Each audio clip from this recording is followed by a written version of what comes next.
कबीले के मुखिया ने आम्रपाली की सहायता करने से मना कर दिया था, लेकिन वहां खड़ी एक औरत पर सोम को संदेह हुआ और वो राजकुमारी मुकुंदा के साथ उसका पीछा करते हुए उसके घर तक पहुंच गया। वहां जाकर उन्हें पता चला कि वो औरत कोई और नहीं बल्कि उन दो आदमियों में से किसी एक की पत्नी है।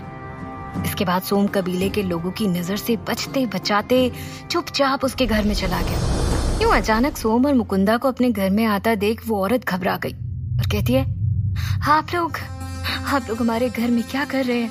निकलिए यहाँ से। उसे ऊंची आवाज में बोलता हुआ देखकर सोम ने उन्हें धीमी आवाज में बात करने का इशारा किया और कहा, शांत हो जाइए, हम यहाँ आपको कोई नुकसान पहुँचाने नहीं आए हैं। हमें आपसे बस कुछ जानकारी चाहिए, घबराइए मत। सोम के विनम्र होकर बोलने की वजह से उस औरत ने अपनी आवाज धीमी कर ली और उलझन में पूछा, आप लोग क्या जानते हैं? अगर ये हमारे पति के बारे में है तो हम आपको कुछ नहीं बता सकते। सोम ने सहज होकर कहा, हम आपके पति की सहायता कर सकते हैं, परंतु आपको हमें उनके बारे में सब कुछ बताना होगा कि उन्हें कबीले से निष्कासित क्यों किया गया और इस वक्त वो कहाँ पर होंगे। वो औरत घबरा रही थी। उसने उनकी बातों को नकारते हुए कहा, हमें क्षमा कीजिएगा, परंतु हम आपको कुछ नहीं बता सकते। यह हमारे कबीले के नियम के खिलाफ है। लेकिन सोम ने उसे समझाने की कोशिश की और कहा, देखिए, यदि आप हमें कुछ नहीं बताएंगे तो हम आपकी कोई सहायता नहीं कर पाएंगे। तो उस औरत ने कहा, समझने की कोशिश कीजिए, ये कबीला ही हमारा सब कुछ है। हमें यहाँ से निकाल दिया गया तो हम अपने बच्चे को लेकर कहाँ जाएंगे। लेकिन इस बार राजकुमारी मुकुंदा ने उससे कहा, हम समझ सकते हैं आपकी परेशानी, लेकिन आप हमारी दुविधा भी समझिए। यदि आपने हमारी सहायता नहीं की तो एक निर्दोष इंसान की जान को खतरा हो सकता है। वो औरत भय और आश्चर्य से कहती है, जान को खतरा?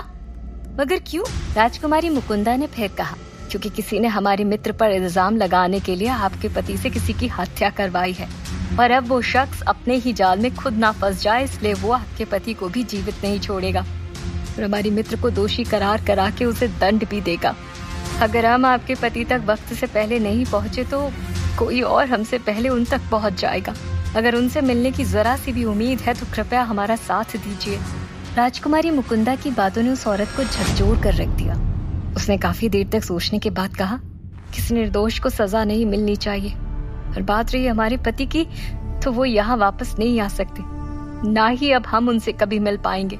लेकिन हम बस इतना चाहेंगे कि वो जहाँ भी रहे सही सलामत रहें। हम नहीं चाहते कि हमारी वजह से उन पर कोई संकट आए। राजकुमारी मुकुंदा ने उनको सांत्वना देते हुए कहा, देखिए, आपके पति पर कोई संकट नहीं आएगा। हम पूरी कोशिश करेंगे कि दंड उसी को मिले जिसने आपके पति से ये सब करवाया था। राजकुमारी मुकुंदा ने अपनी समझदारी से उस औरत को ये यकीन दिला दिया था कि वो लोग उसकी सहायता करना चाहते हैं। इसलिए उस औरत ने उन पर भरोसा करते हुए अपने पति के बारे में बताया कि पिछले हफ्ते उसके पति धर्मा और उसके एक मित्र शुचि को कबीले से निष्कासित किया गया था, क्योंकि उन दोनों ने कबीले के नियम तोड़ दिए थे। वहाँ के नियम के अनुसार कबीले का कोई भी व्यक्ति बाहर के लोगों से किसी भी तरह का कोई भी संपर्क नहीं रख सकता। लेकिन उसके पति और उसका मित्र पिछले कुछ दिनों से बार बार किसी से मिलने के लिए कबीले से बाहर जा रहे थे। कबीले के मुखिया को उनके बारे में पता चल गया था, जिसकी वजह से उन्होंने तुरंत उन्हें कबीले से बाहर निकाल दिया, और उसके बाद उनके साथ क्या हुआ हमें भी कुछ पता नहीं। इधर सोम को उस आदमी के बारे में आधी जानकारी तो मिल चुकी थी, तो वहीं दूसरी ओर युवराज स्वर्णसेन आखिरी उम्मीद लिए सरना को ढूंढने निकल पड़े थे। अब वो जहां भी जाते अपने मुंह में 2 उंगलियां लगाकर जोरदार सीटियां बजाते। वो जब से बौद्ध भिक्षु के घर से निकले थे तब से यही कर रहे थे। लोग आते जाते उन्हें निहारे जा रहे थे। आसपास के लोगों ने देखकर उनका मजाक भी उड़ा रहे थे। यहाँ तक कि बच्चे भी उनके पीछे पीछे उनकी नकल करते हुए सीटी बजा रहे थे। लेकिन युवराज को इन सबसे कोई मतलब नहीं था। वो बिना किसी सोच के बिना रुके आगे बढ़ते जा रहे थे। सरना से मिलने की उम्मीद उन्हें कहीं रुकने ही नहीं दे रही थी। रास्ते में भी किसी ने उनसे पूछा कि वो इस तरह सीटी क्यों बजा रहे हैं। इसका उत्तर देते हुए उन्होंने कहा, हम ये सब सिर्फ अपने घोड़े को ढूंढने के लिए कर रहे हैं। वो हमारे संकेत को भली भांति समझता है। यदि वो यहीं कहीं है तो ये आवाज सुनकर वो अवश्य ही भागते हुए हमारे पास आएगा। इसके बाद वो आगे बढ़ गए। उनके ये सब करने का एक ही कारण था कि जहां भी उनका घोड़ा मिलेगा सरना उसे वहीं मिलेगी। एक वक्त के बाद जब उन्हें उनका घोड़ा कहीं नजर नहीं आया तो युवराज ने अपनी उम्मीद खो दी। लेकिन फिर एक गांव पहुंचकर उन्होंने 3 से 4 बार जोरदार सीटी बजाई। वो बुरी तरह से थक चुके थे, इसलिए उसके बाद वो शांत होकर एक किनारे बैठ गए। उन्हें बिल्कुल भी भरोसा नहीं था कि उस गांव में सरना होगी।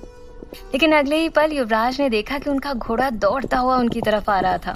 क्या ये हमारा घोड़ा है? उसे देखकर युवराज को पहले अपनी आंखों पर यकीन नहीं हुआ, लेकिन जैसे ही वो उनके करीब पहुंचा, युवराज की खुशी का ठिकाना नहीं था। वो खुश होते हुए कहते हैं, इसका मतलब सरना यहीं कहीं है। अपना खोया हुआ घोड़ा पाकर युवराज स्वर्णसेन ने मानो आधी जंग तो जीत ली थी। वो अपने घोड़े की गर्दन को प्यार से सहलाते हुए कहते हैं, आखिरकार तुमने हमें पहचान लिया। तुम्हें पता नहीं तुमसे मिलकर हमें कितनी खुशी हो रही है। जैसे सरना का साथ देकर तुमने सिद्ध कर दिया कि तुम हमारे सबसे अच्छे घोड़े हो। ऐसा कहते हुए युवराज उसके ऊपर बैठ गए और फिर उसे आगे बढ़ाते हुए कहते हैं, तो फिर चले अपनी मंजिल की तरफ। इसके बाद युवराज अपने घोड़े को लेकर उस ओर बढ़ गए जहाँ से वो भागते हुए आया था। वहीं सरना भी उस घोड़े के खो जाने से काफी परेशान थी। वो भी उसे ढूंढते हुए उसी तरफ बढ़ रही थी जिस तरफ से युवराज आ रहे थे। सरना से मिलने की खुशी युवराज के चेहरे पर साफ देखी जा सकती थी, लेकिन वो अंदर ही अंदर चिंतित भी थे, क्योंकि युवराज को बौद्ध भिक्षु ने पहले ही बता दिया था कि सरना की याददाश्त जा चुकी है। युवराज को समझ नहीं आ रहा था कि वो उससे क्या बोलेंगे।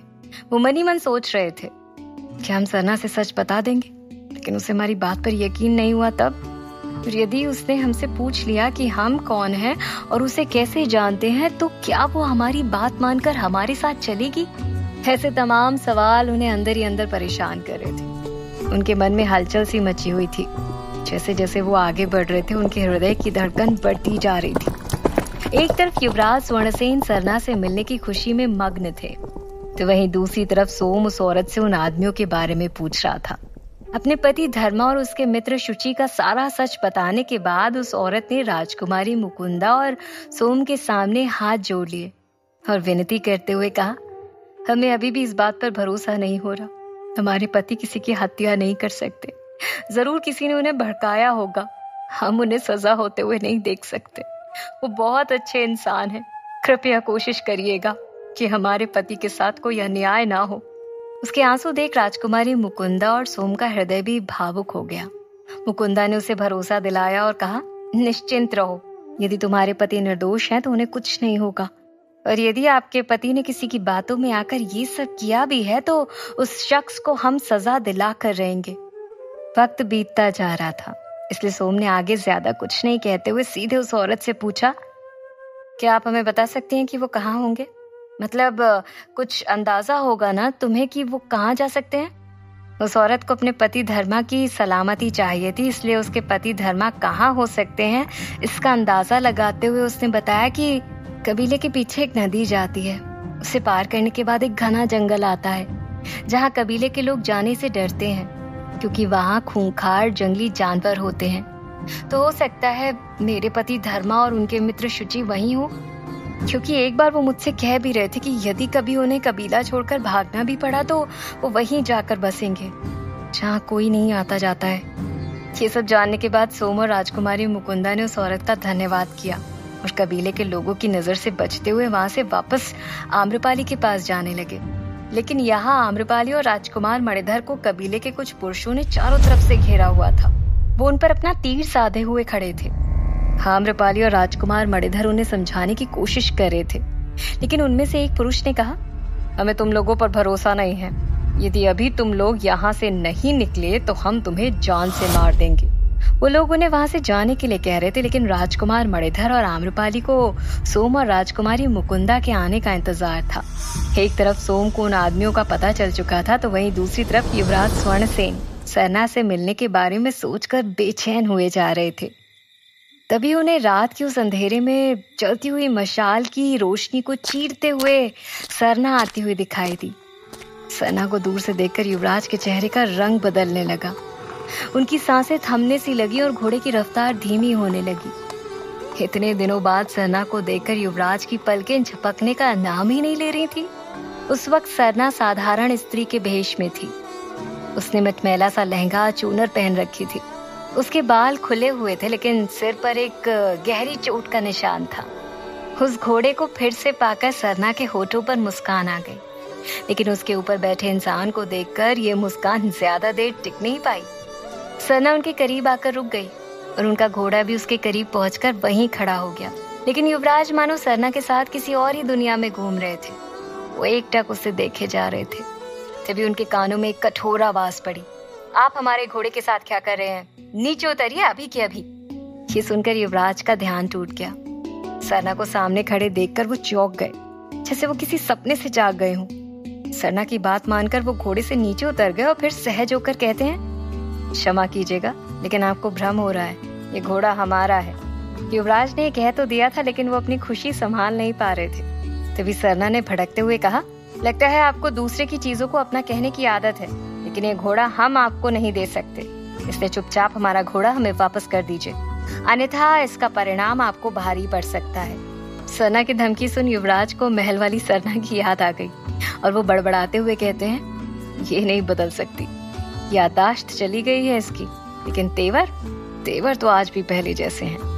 नाक पर वही गुस्सा, हमारी डाकू सरना। ये बोलकर वो मंद मंद मुस्कुराने लगे। उन्हें मुस्कुराता हुआ देख सरना के चेहरे के भाव गंभीर हो गए और वो रूखेपन से कहती है, आप हंस रहे हैं हम पर? क्या आप इस मुस्कुराहट की वजह बताएंगे? सरना को क्रोध करते हुए देखकर युवराज ने अपनी उफान मारती भावनाओं को नियंत्रित किया और कहा, जी हम मुस्कुरा रहे थे क्योंकि शायद आप भूल गई हैं, ये घोड़ा जिसे आप अपना कह रही हैं वो हमारा है, हमारे पास इसका प्रमाण भी है। जैसे ही सरना ने ये सुना, उसके भाव आश्चर्य में बदल गए। वो युवराज का चेहरा ध्यान से देखने लगी। युवराज का चेहरा अंधेरे की वजह से साफ नहीं दिख रहा था, इसलिए सरना उन्हें पहचान नहीं पाई थी। जब उसने ध्यान दिया तो उसे तुरंत उस रात की सारी बातें याद आ गईं। अब सरना का गुस्सा ठंडा पड़ गया था। उसने तुरंत युवराज से क्षमा मांगी और वो सफाई देने लगी। उसने कहा, हम चोर नहीं हैं, हमें बस इसकी जरूरत थी, इसलिए हमने आपके पास वो संदेश भी छोड़ दिया था। सरना अपनी बात कहे जा रही थी, लेकिन युवराज को उसकी बातों से कोई फर्क नहीं पड़ रहा था। उन्होंने उसकी बात को काटते हुए कहा, बात चाहे जो भी हो, किसी की भी चीज बिना बताए ले जाना चोरी ही कहलाती है, और आप हमारी नजरों में चोर हैं। युवराज ये सब जानबूझकर कर रहे थे। वो सरना की प्रतिक्रिया देखना चाहते थे, लेकिन सरना जो बेमतलब का आरोप बर्दाश्त नहीं कर सकती थी, आज भी वो वैसी ही थी। वो युवराज पर भड़क गई और वहां से जाते हुए कहती है, आपकी अमानत आपको मिल गई है ना, तो हम पर बेवजह आरोप लगाना बंद कीजिए और अपने घर जाइए। अगर हम आपको पहचान जाते तो एक पल में आपसे क्षमा मांगकर ये घोड़ा आपको लौटा देते। ये कहकर सरना मुड़कर जाने लगी। स्वभाव से आज भी अक्खड़ है ये लड़की, लेकिन यकीन नहीं होता, इतने दिनों बाद जिस सरना से मिले हैं वो हमारे सामने होकर भी हमारी नहीं है। वो हमें पहचान नहीं पा रही। हमें इन्हें जल्द से जल्द सब कुछ याद दिलाना होगा और वैशाली वापस लौटना होगा। ये सोचते ही युवराज ने उसे रोका। रुको सरना। युवराज की आवाज सुनकर सरना रुक गई और पलटते हुए कहती है, क्या आपने हमें बुलाया? हाँ। युवराज के चेहरे के भाव अब गंभीर हो चुके थे। उन्होंने कहा, कहाँ जा रही हो तुम?